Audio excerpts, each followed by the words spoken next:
அஸ்ஸலாமு அலைக்கும் மக்களே. இப்போ நாம நபிகள் நாயகம் ஸல்லல்லாஹு அலைஹி வஸல்லம் அவர்களும் அபூபக்கர் சித்திக் ரலியல்லாஹு அன்ஹு அவர்களும் உமர் ரலியல்லாஹு அன்ஹு அவர்களும் அடக்கம் செய்யப்பட்டிருக்கக்கூடிய இடத்துக்கு வந்திருக்கோம். நபிகள் நாயகம் ஸல்லல்லாஹு அலைஹி வஸல்லம் அவர்கள் மரணிப்பதற்கு ஒரு சில நிமிடங்களுக்கு முன்பு இறுதியாக திருமலை குர்ஆனின் வசனத்தை ஓதுகிறார்கள். அதன் பிறகு அல்லாஹ்வுடைய தூதரின் உயிர் இந்த உலகை விட்டு பிரிகிறது.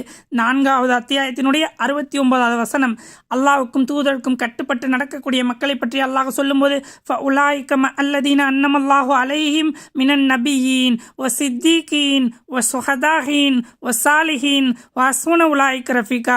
யா அல்லாஹ், என்னை நபிமார்களோடு, என்னை உண்மையாளர்களோடு, என்னை உயிர் தியாகிகளோடு, என்னை நல்லவர்களோடு கொண்டு சேர்த்து விடு. வ ஹஸ்புன உலாயிக ரஃபீகா, அவர்களே மிகச்சிறந்த நண்பர்கள்.